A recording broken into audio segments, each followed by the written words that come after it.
ఉమ్మడి మెదక్ జిల్లా.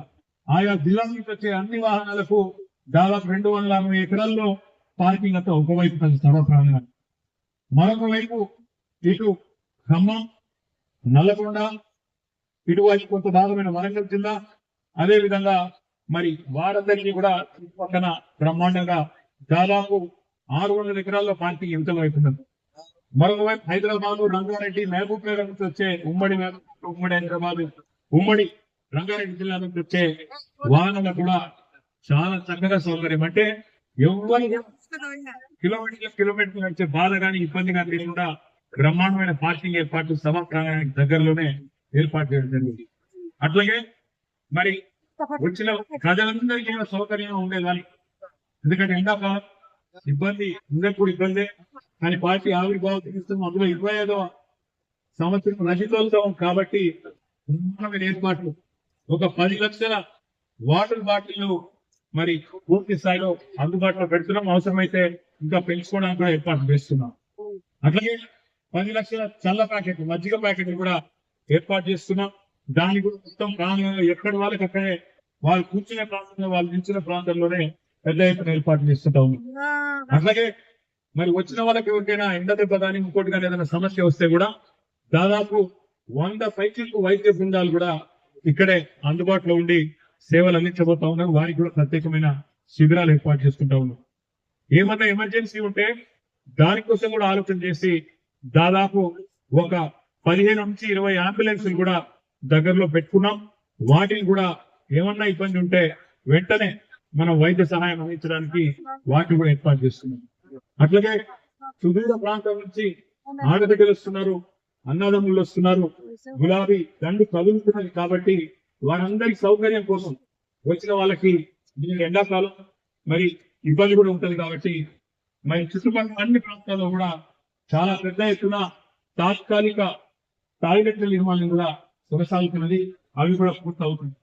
అంటే అన్ని రకాలుగా వచ్చిన వాళ్ళకి పార్కింగ్ నుంచి సభకు చేరుకోవడానికి ఈజీగా వచ్చిపోయడానికి ఎక్కువ దూరం నడిచే అవసరం లేకుండా, అట్లాగే వచ్చిన తర్వాత నీళ్లు కానీ మజ్జిగ కానీ ఏమైనా ఇతరత్రా చిన్న అసౌకర్యం ఉంటే దానికి సంబంధించిన ఏర్పాట్లు కానీ అన్ని కూడా ఆలోచించు. ఇక్కడ కాంగ్రెస్ గవర్నమెంట్ కాబట్టి మాకు వీళ్ళ కరెంటు మీద కూడా నమ్మకం లేదు. ఎందుకంటే కాంగ్రెస్ వచ్చినాక కరెంట్ ఎంత అవుతుందో నాకంటే బాగా మీకే తెలుసు. అందుకే దాదాపు 200 జనరేటర్లు కూడా ప్రత్యేకంగా ఏర్పాటు చేస్తున్నాం. వీళ్ళ నమ్ముకుంటే ఖచ్చితంగా వీళ్ళు మరి ఏదో రకంగా మోసం చేస్తారని తెలుసు కాబట్టి 200 జనరేటర్లు కూడా ప్రత్యేకంగా పార్టీ ఏర్పాటు చేసి గత 15-20 రోజులుగా ఇక్కడ వరంగల్ జిల్లా నాయకులు చాలా మంది కష్టపడతా ఉన్నారు. సోదరులు వినయ్ భాస్కర్ గారు, సోదరులు రెడ్డి సుదర్శన్ రెడ్డి గారు, సోదరులు పోచంపల్లి శ్రీనివాస్ రెడ్డి గారు, ఇంకా పెద్దలు గ్యాదరి బాలమండి గారు, మరి ఇక్కడే అదేవిధంగా స్థానిక మాజీ శాసనసభ్యులు సతీష్ కుమార్ గారు, మరి ఇక్కడే వారు మరి పూర్తి స్థాయిలో నిమగ్నమై ఈ మొత్తం ప్రాంగణము, పార్కింగ్ ఇవన్నీ కూడా ఏర్పాటు పర్యవేక్షిస్తా ఉన్నారు. పెద్దలు దయాకరం గారు, అదేవిధంగా గౌరవనీయులైన రాజయ్య గారు, గౌరవ శాసనసభ్యులు పల్లా రాజేశ్వరరెడ్డి గారు, ఇంకా మిగతా మిత్రులు అందరూ కూడా రెడ్డి నాయక్ గారు, ఇంకా మన మిగతా మిత్రులు అందరూ కూడా ఎక్కడ వారి నియోజకవర్గాలకు సంబంధించి సత్యవతి రాథోడ్ గారు, ఇంకా కవిత గారు, అదే విధంగా మిగతా మిత్రులు రవి గారు, ఇంకా మన రవీంద్రరావు గారు, పేరు అందరికీ వారందరూ కూడా వారి నియోజకవర్గాల్లో జన సమీకరణ, అక్కడ నుంచి ప్రజలు పెద్ద ఎత్తున తరలి వచ్చే ఏర్పాట్లు కూడా చేస్తాం. నాకు ఉన్న అవగాహన మేరకు టిఆర్ఎస్ చరిత్రలో, ప్రస్తుత బిఆర్ఎస్ చరిత్రలో ఇది ఒక అతి పెద్ద బహిరంగ సభ కాబోతున్నది. మీరందరూ చూస్తారు. ఎందుకంటే ప్రతి నియోజకవర్గం నుంచి, ప్రతి జిల్లా నుంచి రిపోర్ట్ వస్తాం. మాకు ఇంకా ఎక్కువ బండ్లు ఏర్పాటు చేయండి, కేసీఆర్ గారిని చూడాలి, ఆయన మాట వినాలి, ఆయన మాట వింటే ధైర్యం వస్తుంది, ఆయన మాట వింటే ఈ కాంగ్రెస్ అరాజక పాలన అంతం చేయడానికి ఈ బాధితులందరికీ గుండె నిండా మళ్ళొకసారి ఉత్సాహం వస్తుంది. కాబట్టి మేము వస్తామని చెప్పి ఎక్కడి వాళ్ళక్కడ ప్రతి నియోజకవర్గానికి సంబంధించి కూడా మరి ఒత్తిడి ఉంటుంది. కానీ నేను మిత్రులందరినీ కోరుతా ఉన్నా, ముఖ్యంగా ఉమ్మడి వరంగల్ జిల్లా మిత్రులు, పక్కన ఉన్న కరీంనగర్ జిల్లా మిత్రులను కూడా కోరుతా ఉన్నా, ఎవరికి ఏ వాహనం అందుబాటులో ఉంటే ఆ వాహనం తీసుకొచ్చేయండి. మీరు కొంతమంది దగ్గర ఉన్న వాళ్ళు మోటార్ సైకిల్ మీద కూడా వస్తారు. హుస్నాబాద్, హుజరాబాద్ వాళ్ళు పెద్ద ఎత్తున మోటార్ సైకిల్ మీద కూడా రావడానికి ఏర్పాటు చేస్తుంటా ఉన్నారు. జాగ్రత్తగా రండి. కానీ ఎవరికి ఏ చిన్న వాహనం దొరికినా అందుబాటులో ఉన్న వాళ్ళు రండి. నాకు పొద్దున్న ఈ రోజు ఒక దృశ్యం చూస్తే చాలా గొప్పగా అనిపించింది. మళ్ళీ ఉద్యమం నాటి రోజులు గుర్తొచ్చింది. ఇక్కడ వరంగల్లో సభ జరిగినప్పుడు గతంలో నర్సంపేట నుంచి అదేవిధంగా పరిగాల నుంచి ఆ ప్రభ బండ్లు వచ్చేది పెద్ద ఎత్తున.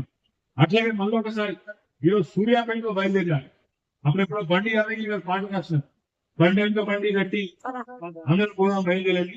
మరి అదే బండి వెనుక బండి కట్టి ఇలా సూర్యాపేట జిల్లా రైతన్నలు అక్కడ సూర్యాపేట జిల్లా కేంద్రం నుంచి పెద్ద ఎత్తున బయలుదేరి వాళ్ళు వస్తా ఉన్నారు. సాయంత్రం మధ్యాహ్నం 4 గంటల వరకు గతాలు 10 వరకు తొగురు చేసుకుంటా ఉన్నారు. ఎడ్ల బండ్లు మొత్తం ఎడ్ల బండ్లు అక్కడి నుంచి ఇక్కడ వరకు ఏడ కూడా వెలగకుండా పొద్దున 9 ఆగుతున్నారు. మళ్ళా సాయంత్రం 4కి బయలుదేరి సూర్యాపేట నుంచి బయలుదేరి ఉద్యమ స్ఫూర్తి చాటుతూ రైతాంగానికి కేసీఆర్ గారి మీద ప్రేమను చాటుతూ అక్కడి నుంచి బయలుదేరి ఇక్కడ దాకా వస్తా ఉన్నారు. మరి వారిని చూసి మనందరం కూడా నేర్చుకోవాలి. 60 లక్షల మంది గులాబీ దండు ఏదైతే ఉన్నదో వారందరికీ నా ప్రార్థన, ఇంతకు మించిన పని మనందరికీ కూడా ఏమీ లేదు. కాబట్టి మనం అందరం కూడా బయలుదేరుతాం. నాయకుడు చెప్తున్నారు వర్ధనపేట నుంచి కూడా 500 ఎడ్ల బండ్లు బయలుదేరి రాబోతా ఉన్నాయి చెప్తున్నారు. కానీ ఆ ఎడ్ల బండ్లతో ట్రాఫిక్ జామ్ చేయకుండా 26వ తారీఖే చేయకుంటాడు. ఎందుకంటే గతంలో కూడా ఎన్నో అనుభవాలు ఉంటాయి. వరంగల్ అందరినీ కూడా అది రావాలని విజ్ఞప్తి చేస్తా ఉన్నాం. పెద్ద ఎత్తున ఈ కార్యక్రమానికి సహకరించిన మీడియా కూడా హృదయపూర్వకంగా ధన్యవాదాలు. మరి కేసీఆర్ గారు బహుశా దాదాపు 4:30 గంటలకి ఇక్కడ చేరుకుంటారు. చేరుకొని 5-5:30 గంటలకి సమావేశం ప్రారంభమవుతుంది. అందుకే మనందరం కూడా ఖచ్చితంగా కేసీఆర్ గారు చేరుకునే టైంకి మనందరం కూడా చేరుకోవాలి. 4:30 గంటలకి 4-4:30 గంటలకు చేరుకొని ముందు రెడీగా ఉంటేనే సార్ కూడా వస్తారు. సార్ ఎట్లాగో హెలికాప్టర్ ద్వారా వస్తున్నారు కాబట్టి మరి వారికి అన్ని అరేంజ్మెంట్ కూడా చేయడం జరిగింది. టైంకి వస్తారు కాబట్టి మనం కూడా టైంకి చేరుకోవాలి. ట్రాఫిక్ మరి ఇంకోటి ఇరుకపోతుందంటే కొద్ది ముందే వెళ్ళాలి. ఏప్రిల్ 27 నాడు మొత్తం రాష్ట్రంలోని 12,796 గ్రామ పంచాయతీల్లో ఎక్కడికక్కడ గులాబీ జెండాలు ఎగరవేసి మా సైనికులందరూ బయలుదేరాలి. అట్లాగే రాష్ట్ర వ్యాప్తంగా ఉండే మున్సిపల్ డివిజన్లలో కూడా ప్రతి మున్సిపాలిటీలో ప్రతి డివిజన్ లో ఇవాళ జెండా ఎగిరేసి అక్కడి నుంచి మనం వరంగల్ కి బయలుదేరాలి. పొద్దున్నే ఆ కార్యక్రమాన్ని పూర్తి చేసుకొని రాష్ట్రమంతా కదం చెప్పి సెలవు వరంగల్ అని చెప్పి అందరం కూడా ఇక్కడ చేరుకొని ఈ కార్యక్రమాన్ని విజయవంతం చేస్తున్నాం. కేసీఆర్ గారి ప్రసంగం, కేసీఆర్ గారి సందేశం వినాలని చెప్పి వాళ్ళ ప్రతి తెలంగాణ బిడ్డ కరోనా సమయంలో ఎంతైతే ఉత్సాహం ఎంతైతే ఉత్సుకత ఉండేనో కేసీఆర్ గారు ఏం చెప్తారు అనే ఒక ఆనాడు ఉత్సాహం కరోనా టైంలో ఎంతైతే ఉండేనో ఎట్లయితే కేసీఆర్ ధైర్యం వస్తుందనే వాతావరణం ఉండేనో మళ్ళొకసారి అదే వాతావరణం ఇవాళ రాష్ట్రంలో ఉంది. అందుకే తప్పకుండా ఈ కార్యక్రమం జయప్రదంగా చేసుకోబోతా ఉన్నాం. ఇక చివరి మాట మా వైపు నుంచి ఇప్పటిదాకానైతే యంత్రాంగం సహకరిస్తారని మేము ఆశిస్తున్నాం. ఎందుకంటే ఇదేదో గవర్నమెంట్ మీద పోరాటానికో ఇంకో దానికో ప్రజలు మెచ్చగొట్టడానికి చేస్తున్న కార్యక్రమం కాదు. శాంతియుతంగా మా పార్టీ వార్షికోత్సవాన్ని మేము చేస్తుంటా ఉన్నాం. మా పార్టీ వార్షికోత్సవం 27 ఏప్రిల్ నాడు కాబట్టి 25వ వార్షికోత్సవం రజతోత్సవం కాబట్టి పెద్ద ఎత్తున ఏర్పాటు చేసుకుంటా ఉన్నాం. ఇప్పటిదాకా సహకరించినట్టుగానే రాబోయే 3 రోజులు కూడా సహకరించి ఎలాంటి విజ్ఞానం లేకుండా ఎలాంటి అవసరం లేకుండా ఈ కార్యక్రమాన్ని విజయవంతం చేయడంలో సహకరించాలని జిల్లా యంత్రాంగానికి అదేవిధంగా పోలీస్ అధికారులకు కూడా విజ్ఞప్తి చేస్తూ మీ అందరికీ కూడా హృదయపూర్వకంగా సహకరించినందుకు ధన్యవాదాలు. నమస్కారం.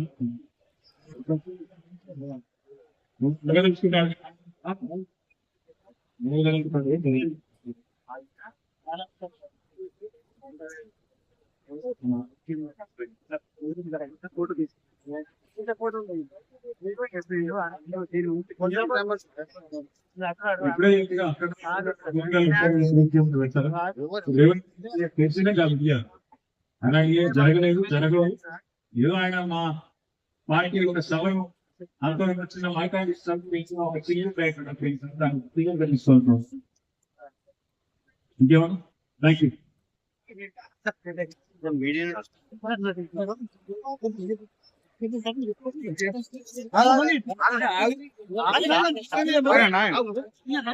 కుర్చీలు ఉన్నాయి.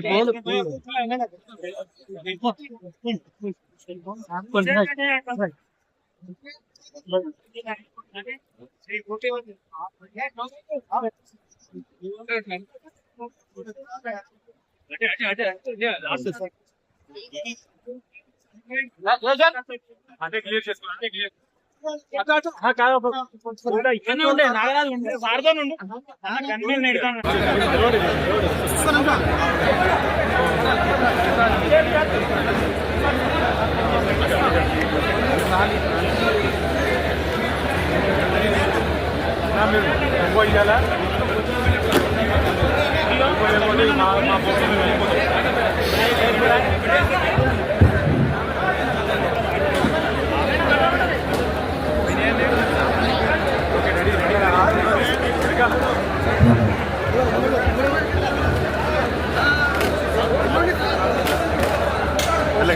చేంజ్ చేసుకో